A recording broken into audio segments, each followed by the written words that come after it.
Vai agora proceder-se ao cálculo dos diagramas de esforços axiais de uma barra sujeita a esforços axiais. Considere-se então uma barra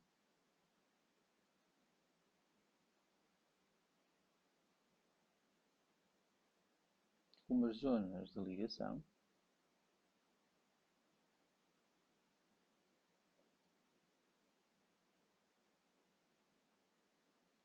e nesta ponta da barra temos então uma argola e deste lado outra argola. Aqui está aplicada uma carga de 12 kN e deste lado está aplicada uma carga de 22 kN. Nestes apoios podemos aplicar aqui uma carga de 18 kN e aqui de 8 kN.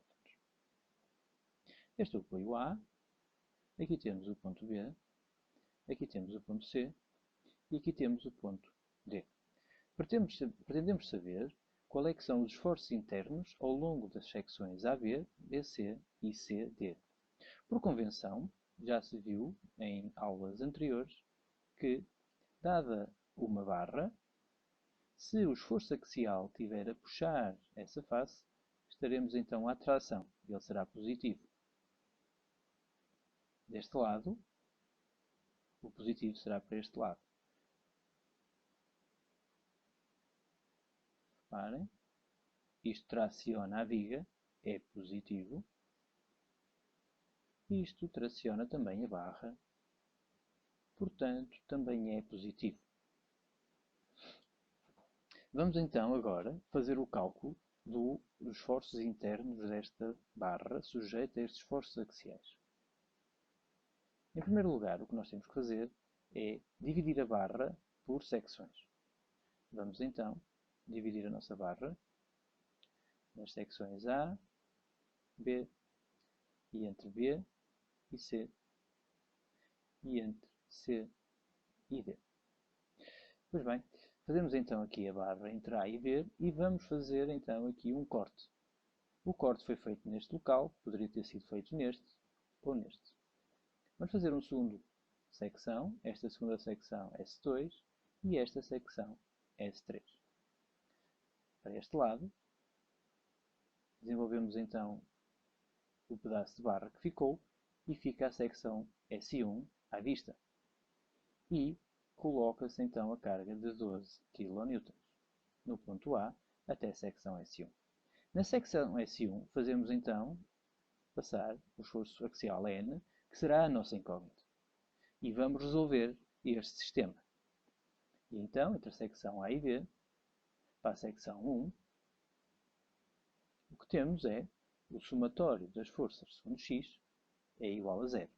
O que dá, e para este somatório das forças segundo x, continuamos a usar a convenção de sinais dos cartesianos, portanto, dos eixos cartesianos. Portanto, o que é positivo é quando o x vai para a direita e quando o y vai para cima. Então verificamos que o somatório das forças dá menos 12 mais n igual a 0.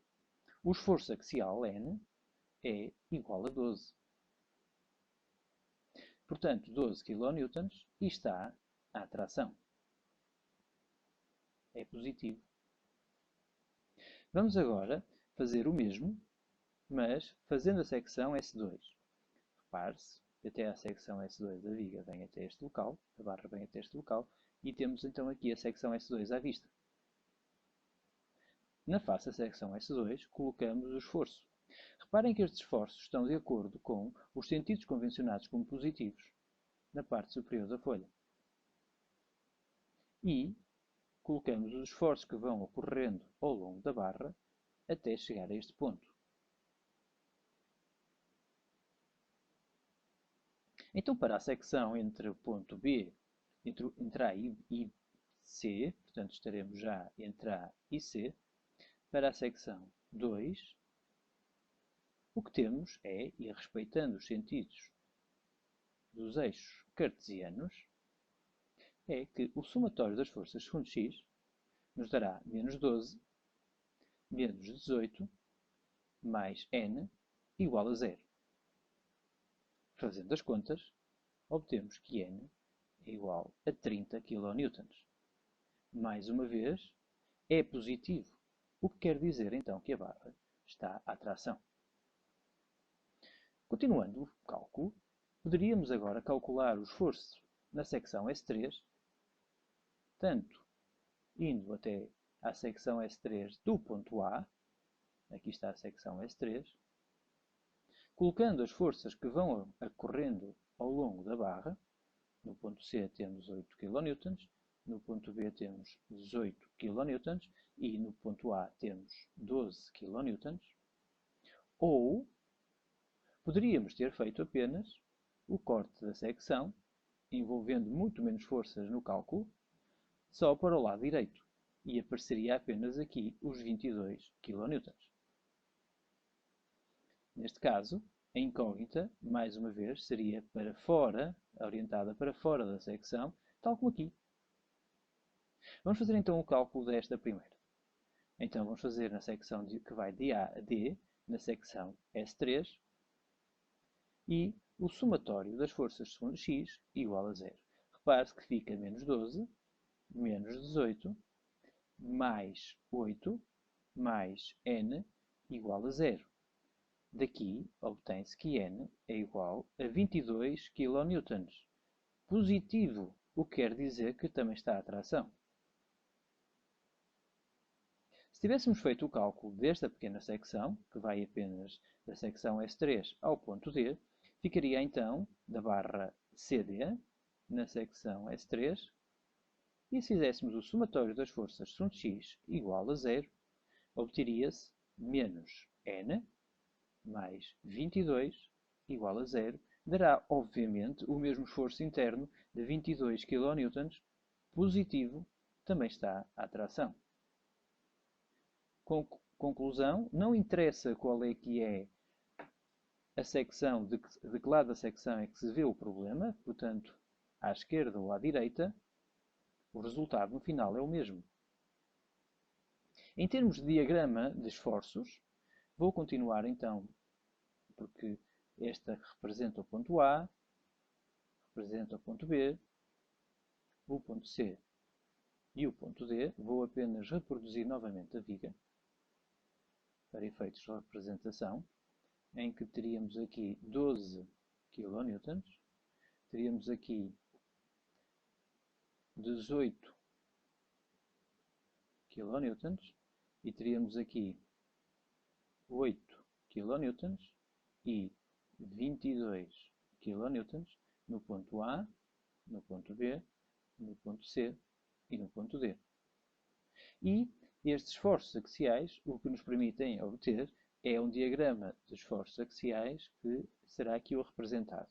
Viram que na parte superior, que na secção entre A e C, o esforço axial obtido foi entre A e B, o esforço axial obtido foi de 12 kN entre A e B. Por conseguinte, entre A e B, nesta secção, eu vou considerar os 8 kN. Portanto, aqui teremos em 0 e temos 8 kN. Positivo.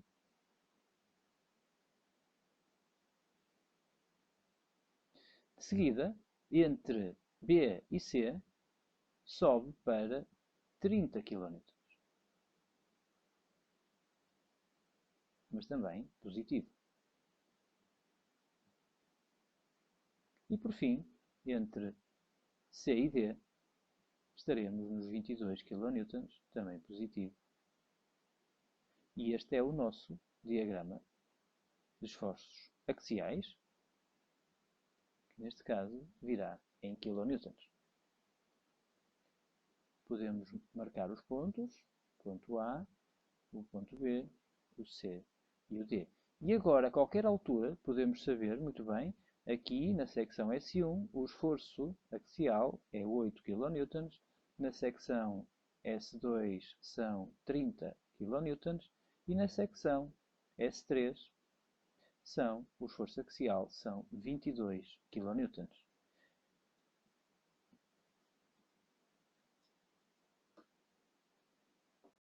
Vamos agora falar um pouco sobre tensão admissível e coeficiente de segurança. De modo a projetar um elemento estrutural, é necessário garantir que a tensão do elemento estrutural não ultrapassa um dado nível de tensão considerado como nível de tensão seguro. Para um dado ensaio, por exemplo, força, uma carga, uma barra sujeita a uma força de tração, teremos sempre então um dado nível, que é a tensão de cedência do material, e teremos a tensão última do material e a tensão máxima do material. Este será então a deformação elástica e este aqui vamos considerar então como o limite elástico. Este aqui então é a deformação. E esta será a nossa extensão última. Muito bem. Então, esta é a curva com que nós podemos trabalhar, mas na unidade curricular de MEMAT estaremos sempre nesta zona. Não passamos daqui, portanto estamos sempre nesta zona do material. Porquê é que nós temos que considerar então e não ultrapassar este limite elástico do material? Para estarmos sempre do lado da segurança. É que, na verdade, quando nós dimensionamos uma peça, nós dimensionamos em projeto para uma dada carga P e consideramos que a carga P vai estar aplicada a um determinado delta e muitas das vezes na própria execução ou na própria obra, a carga P está num outro local. E, portanto, isto induz tensões diferentes na peça. Poderá também haver erro de fabrico.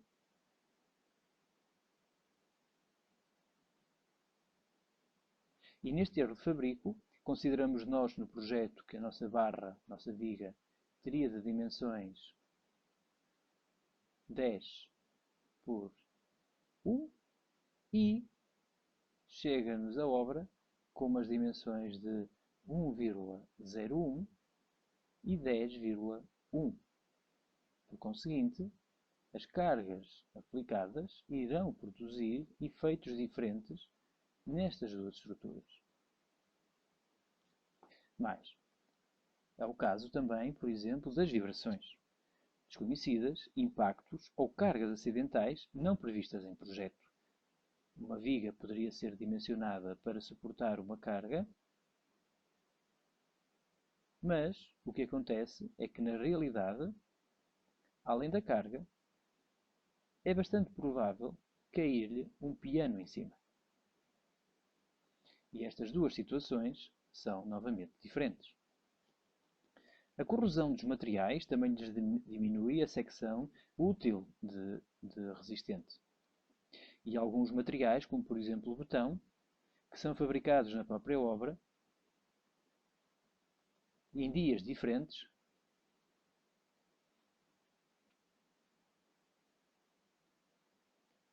têm propriedades mecânicas diferentes.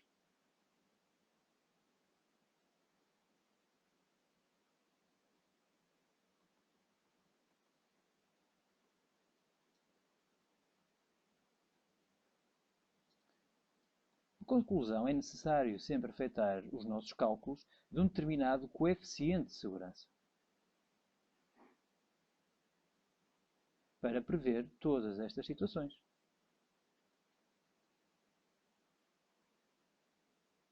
A tensão admissível está relacionada, então, com o material, com a tensão elástica, limite elástico, e com o coeficiente de segurança. Por conseguinte, define-se como tensão admissível é igual à tensão limite elástica, também muitas das vezes na literatura considerada como sigma y, que vem do inglês yield, que é a tensão de cedência do material, a dividir, então, pelo fator de segurança. Neste caso, um coeficiente de segurança. Este coeficiente de segurança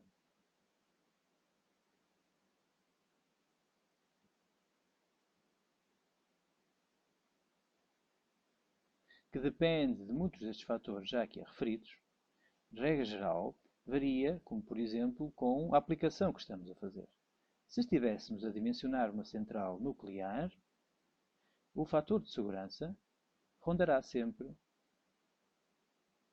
por regulamento, o valor de 3. Se estivermos na indústria aeronáutica, por uma questão de redução de combustível, o fator de segurança poderá rondar o valor de 1,15. Enquanto estivermos na indústria da construção civil, o fator de segurança já é um bocadinho mais alto e, portanto, ronda o valor de cerca de 1,75.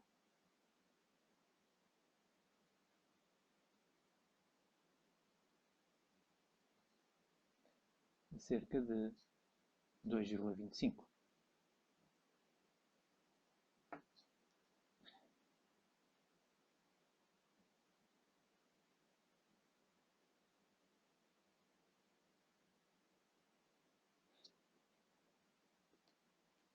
Quando estamos então a fazer um dimensionamento estrutural,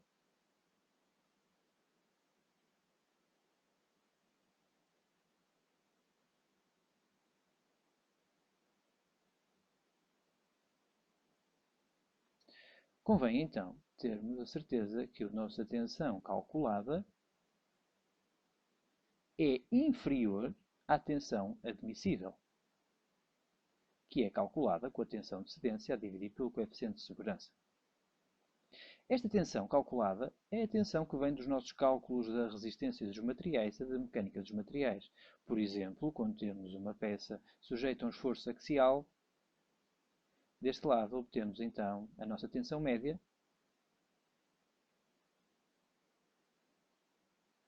que é igual ao N sobre A.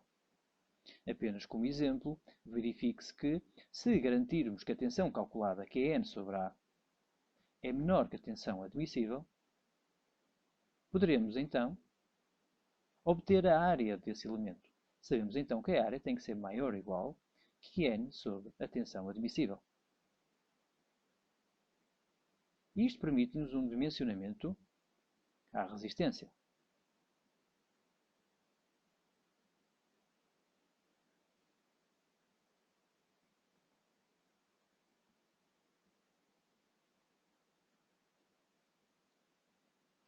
Por turno, se estivermos sujeitos a uma dada secção, por imposição de obra, poderá-nos ser perguntado, então, qual será o esforço máximo a obter, mais uma vez, a implementar. Mais uma vez, olhando para a expressão, verificamos que o N máximo que nós poderemos sujeitar à nossa peça terá sempre a sigma admissível vezes a área dessa secção que nos foi imposta. E isto é uma condicionante do projeto.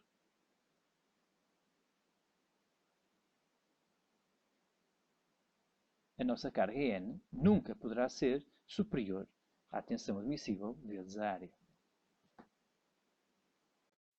Vai agora analisar-se a deformação elástica de uma barra carregada uniaxialmente, portanto, só numa dada direção.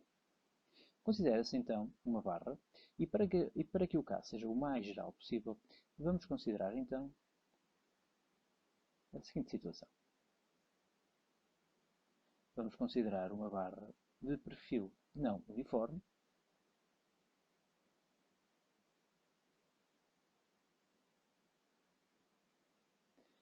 e, muito por culpa do seu perfil não uniforme, está sujeito a uma carga vertical de sentido descendente, também variável. Vamos supor que seria o peso próprio. Aqui em cima vamos considerar que estaria encastrado e isto que eu estou aqui a representar seria a nossa reação. Vamos dizer então que aqui seria uma carga P1 e poderemos ainda colocar na parte de baixo uma carga concentrada P2. Conclusão, P1 será igual a P2 mais o integral daquela força P de x distribuída, dx, integrada pelo comprimento total da barra. Portanto, que é L.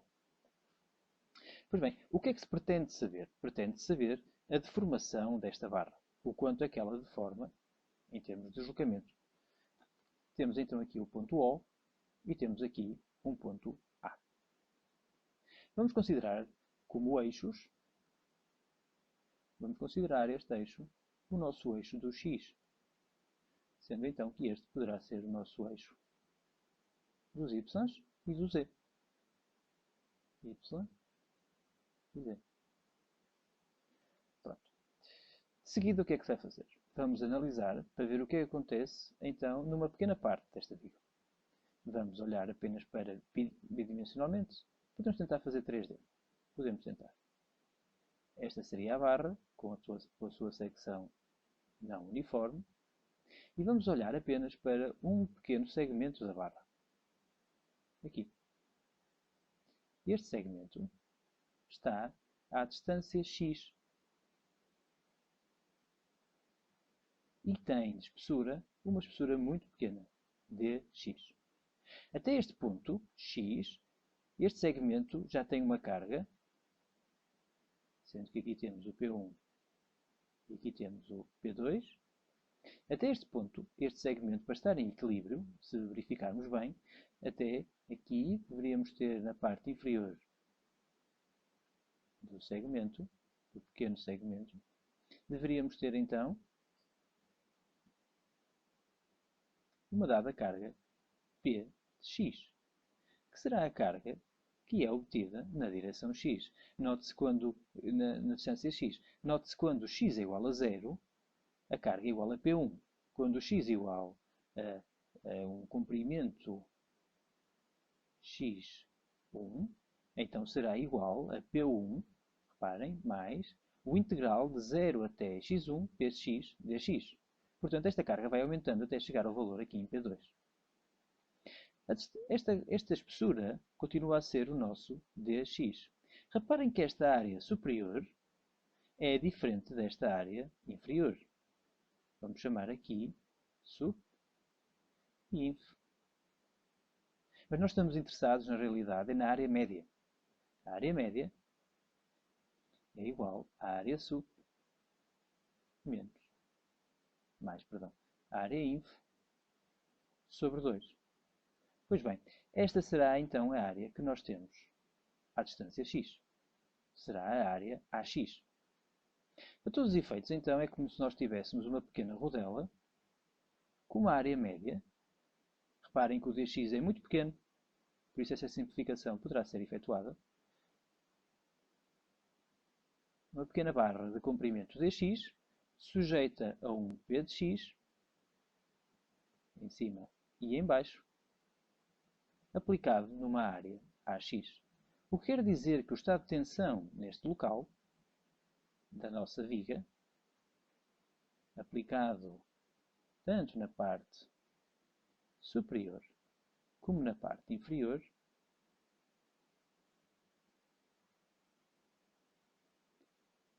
será então a tensão média em x é igual ao Px sobre a área x. E aqui embaixo é a mesma coisa, obviamente, pois o sistema está em equilíbrio. Note-se que esta aqui será a nossa área na posição x. Bem, esta pequena barra, sujeita àquele estado de tensão, vai então esticar um pouco. Portanto, este será o seu comprimento inicial, dx, e após então ser esticada, há uma pequena variação que nós já não vamos contabilizar, e ela vai esticar então, ficando então com este delta. Vamos chamar a este delta x, porque é da posição x. Porque nós já vimos há pouco, a lei de Hooke permite-me relacionar então Atenção com a deformação. Vou escrever a expressão, então, pela lei de Hooke.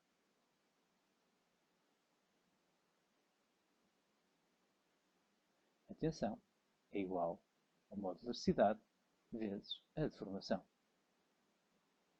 Então posso escrever que a tensão em x, que é igual a Px, que é a força instalada na distância x, sobre a área nessa distância x, é igual ao modo de elasticidade vezes a deformação. Vamos analisar a deformação. A deformação, para todos os efeitos, vem daqui. A deformação nesta direção é igual ao deslocamento sofrido pela barra a dividir pelo comprimento inicial dx. E então ficamos com essa deformação deste lado. Posso trabalhar um pouco a expressão e posso dizer então que o meu ΔX, o deslocamento sofrido então na barra naquele local, é igual a P de x dx sobre o módulo de elasticidade vezes a área naquele local.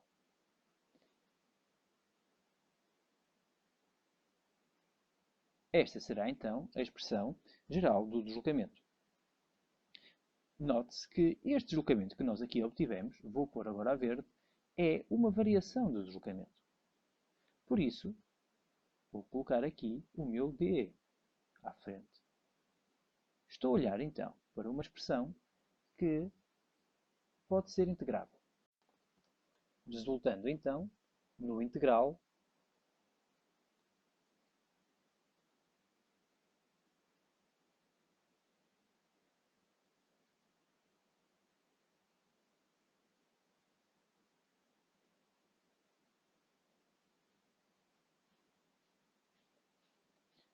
este primeiro termo é transformado diretamente no deslocamento. Podemos obter então o deslocamento em qualquer ponto da peça, desde que façamos o integral até esse local.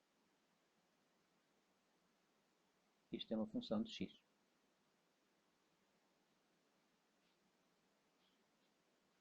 Ora bem, numa peça com um carregamento com um material constante, portanto, vou pôr aqui as entidades constantes. Vamos considerar então um material com uma velocidade constante, com uma dada secção constante e com uma força também constante. E então estaremos perante a presença de uma barra solicitada axialmente, com P, comprimento L inicial e, como dito há pouco, o modo de velocidade e a área da secção são constantes.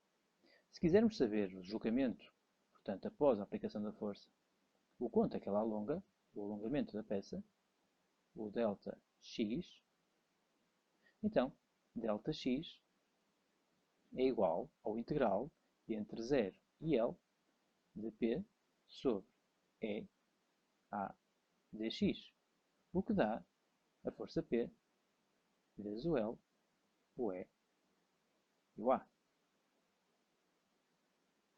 Portanto, este será o alongamento da peça na direção x. De modo a compreender bem a aplicabilidade da expressão, vou recuperá-la.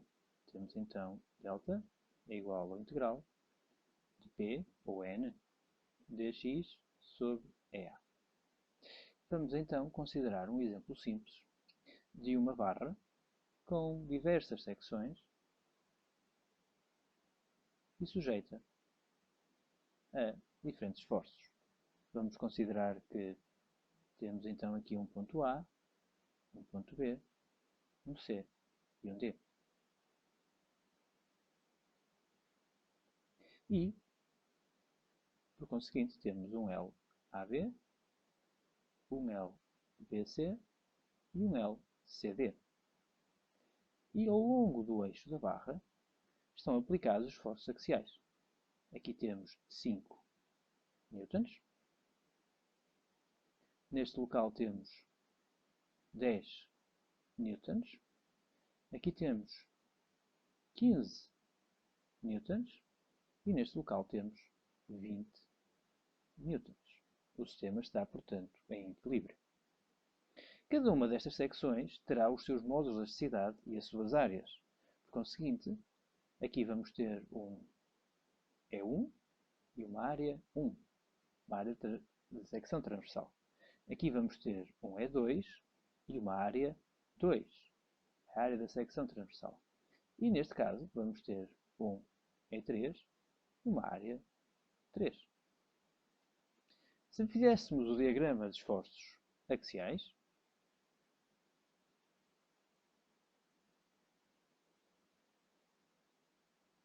iríamos compreender que, fazendo a secção, 5 newtons, positivo, porque está a atração.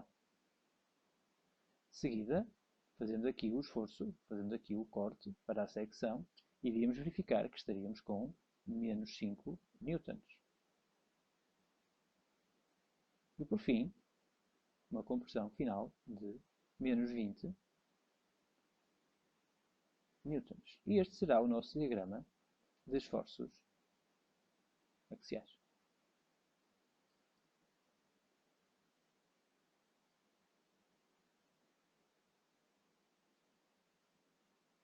E como é que esta expressão nos pode ser útil? Esta expressão, se nós a verificarmos, ela pode ser transformada num somatório.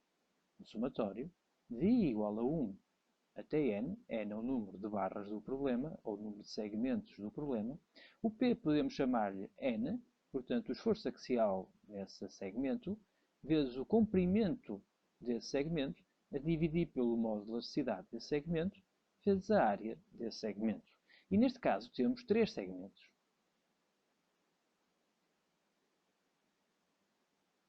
Temos o segmento AB, o segmento BC e o segmento CD. E cada um destes 3 segmentos contém um modo de elasticidade, uma área de secção transversal e um comprimento e ainda um esforço axial.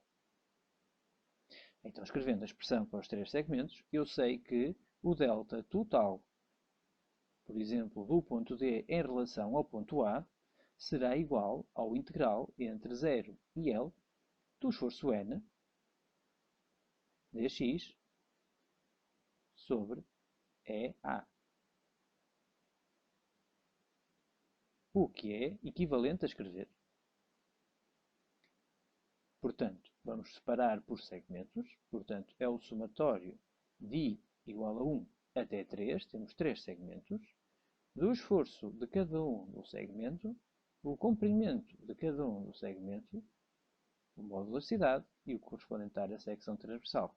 Ficaremos então com N de AB, comprimento de AB, sobre o modo de elasticidade de AB e a área de AB, mais o N de BC, o comprimento de BC, sobre o E de BC e a área de BC, mais o N de CD, o L de CD, sobre o E de CD e a área de CD.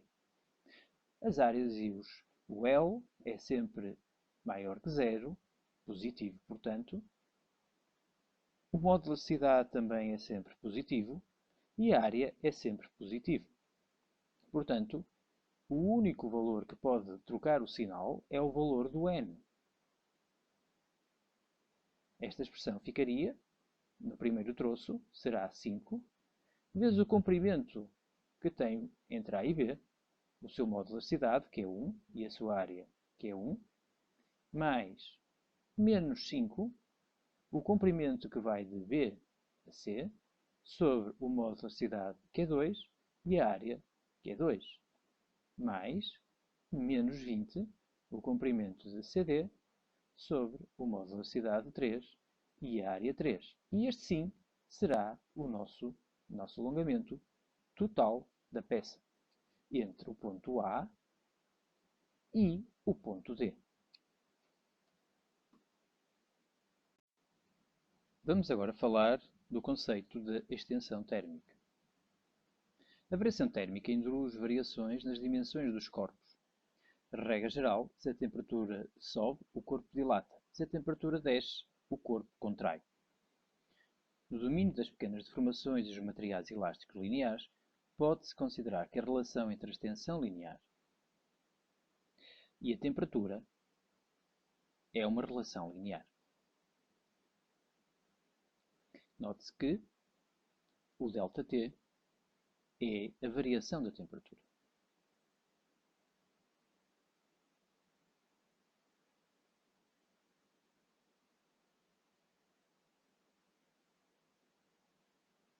O alfa é uma constante elástica do material e é chamado o coeficiente de dilatação térmica.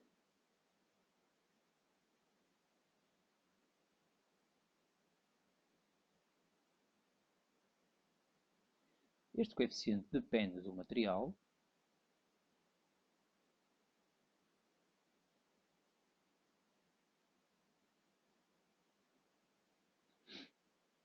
e as suas unidades são 1 sobre grau centígrado.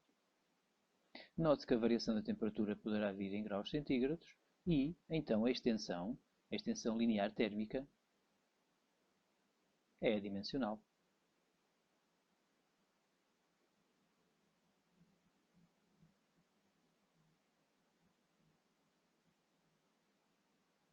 De modo a compreender melhor as implicações desta expressão, vamos considerar então que temos uma barra e essa barra vai ser sujeita a uma variação térmica. A barra tem, de comprimento inicial,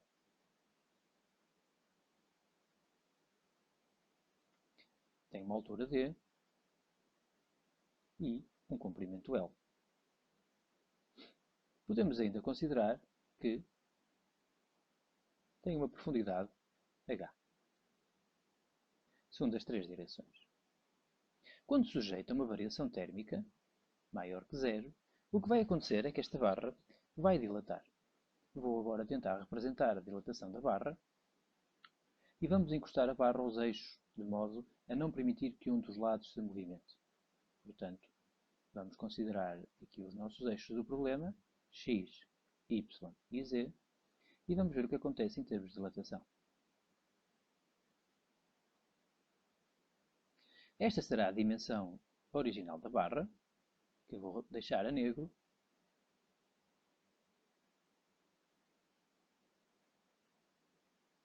E após a dilatação térmica, uma vez que a temperatura sobe, a barra vai aumentar o seu volume e passará então a ocupar este volume.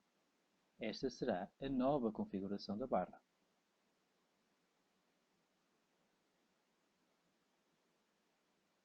Repare-se que, em todas as direções, tanto em x como em y como em z,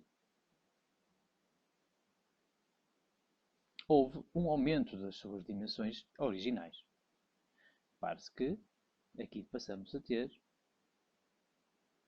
um ΔX e aqui um ΔY e aqui um ΔZ. Recorrendo então às expressões do volume, eu sei que o volume inicial é o comprimento vezes o D vezes o H. E este então é o inicial. E sei que o volume final é igual ao L mais ΔY, neste caso, ao nosso H mais ΔX e ao nosso D mais ΔZ. Como conseguinte, o volume inicial é menor que o volume final. Portanto, dá-se uma dilatação.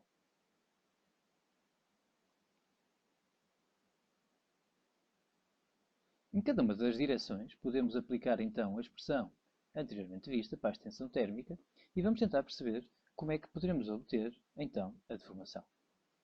Eu sei que tenho então o ε numa dada direção é igual ao delta do deslocamento que eu tiver sobre o comprimento inicial. E ao mesmo tempo sei que o ε é igual ao alfa ΔT. E isto não depende da direção.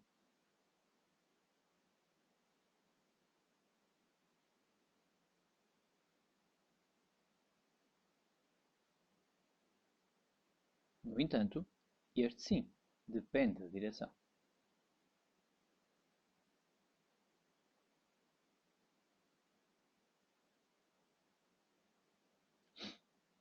E, por conseguinte, vamos ver o que acontece na direção x.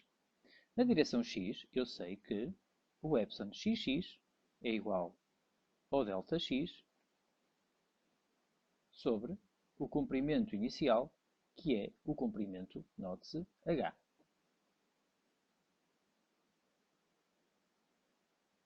Ao mesmo tempo, eu sei que o epsilon xx também é igual ao alfa delta t. Igualando as duas expressões, obtenho que ΔX sobre H é igual a alfa delta t. Posso dizer então que a deformação segundo a direção x vai ser igual ao comprimento vezes o alfa vezes o delta t. E este era o comprimento inicial da peça na direção x. Repetindo para a direção y, verifico que tenho ΔY sobre L. L era o comprimento inicial da peça, a dimensão inicial da peça, segundo a direção y. Ficando então com, uma vez que isto é uma constante, igualando as duas expressões, obtenho que ΔY é igual a L alfa delta t. Como se consegue perceber, os comprimentos serão todos diferentes. Estes alongamentos serão todos diferentes. Os comprimentos finais serão todos distintos. Por fim, termino com εzz é igual a ΔZ sobre D, que era a dimensão inicial segundo Z. E, mais uma vez, esta constante mantém-se. Ficaremos então com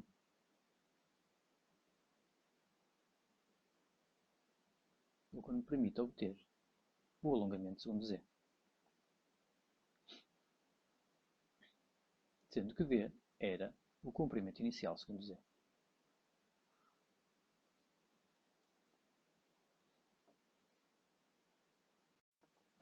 Vamos agora ver o efeito que o efeito térmico tem sobre a tensão. Bem, considerando então uma barra, e estando esta barra então sujeita a um gradiente térmico, o que vai acontecer é que a barra vai poder aumentar o seu volume, dilatar, sem que haja propriamente nenhum tipo de constrição. Este será o volume final e este será o volume inicial. No sinal já sabemos que vamos ter que o volume final é superior ao volume inicial. A peça então dilata. Mas o que acontece quando esta peça está sujeita a uma constrição no que respeita à sua geometria? Repare-se. Quando aplicamos aqui um ΔT, a peça vai querer dilatar. Segundo esta direção, até poderia tentar dilatar. Mas, para esta direção, não dá, porque o apoio não permite. E então, o que acontece é que vão surgir umas reações do apoio, criando um estado de tensão diferente de zero. O que aqui não ocorre. O estado de tensão aqui é zero, pois a peça dilata livremente. Como é que se calcula este estado de tensão? Como se calculam estas reações? Note-se que se fizéssemos o somatório das forças segundo x igual a zero, ficaríamos apenas com R igual a R e isto não daria solução ao problema. Bem, o que vai ser aplicado é o princípio da sobreposição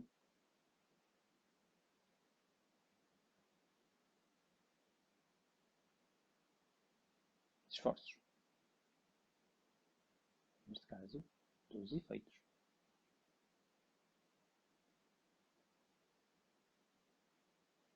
Vai então considerar-se primeiro que a nossa viga está de facto encaixada nos lados, mas do outro está livre. E ela tem o mesmo comprimento inicial do nosso problema. Vai ser aplicado então um ΔT. Com base neste ΔT, a nossa viga vai expandir livremente.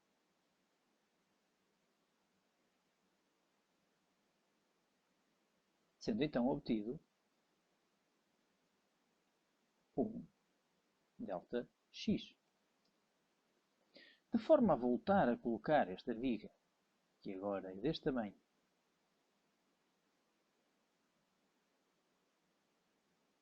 na sua posição original, que será esta, vai ser necessário então impor uma força que obriga a viga a regressar à posição original. A imposição desta força, então, terá como oposição uma reação que será igual à mesma força. Agora sim, passaremos a ter aqui um estado de tensão diferente de zero, que é igual à força sobre a área da secção.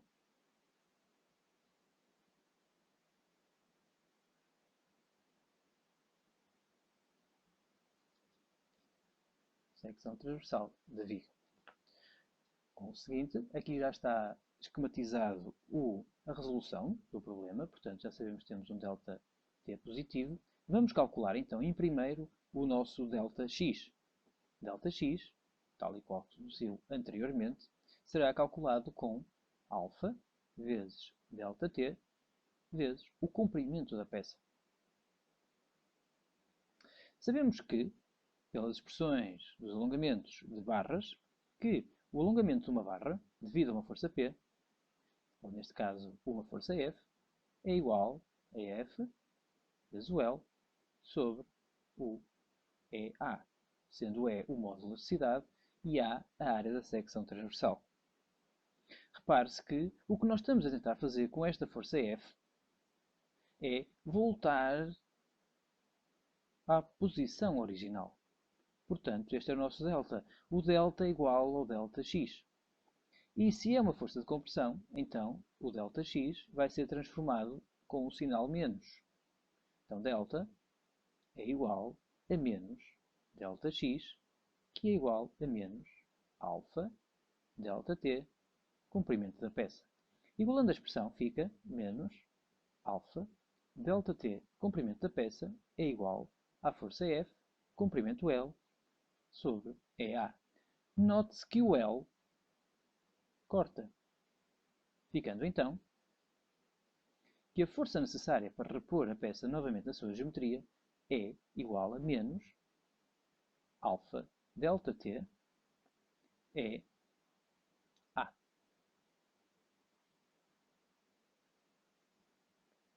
Fazendo então o somatório das forças sobre x igual a zero desse sistema a verde, ficaremos então com R menos F igual a zero. A reação será igual ao alfa delta t é A. Vamos então ao estado de tensão que se dá no interior da peça. O estado de tensão é igual à força sobre a área. Vamos então substituir. Ficará menos alfa delta t é A sobre a área. Mais uma vez, a área corta, ficando então que a tensão devido à dilatação térmica, posso pôr aqui tensão devido à dilatação térmica na direção x, será igual a menos alfa delta t vezes o módulo da elasticidade. Reparem que quando o ΔT é maior que zero, a expressão dá que σxx é menor que zero. Estamos a falar de trações. Perdão, compressão.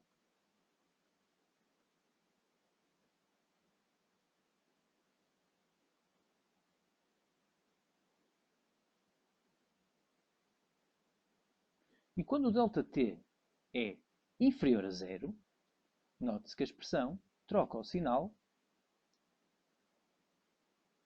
e ficará então que ΔX é igual a menos alfa. E agora o ΔT vai aparecer com o sinal menos. E este menos com menos dá mais, ficando então ΔT, estou a pôr em módulo, é. Portanto, ficará superior a zero, o que estará então numa tração.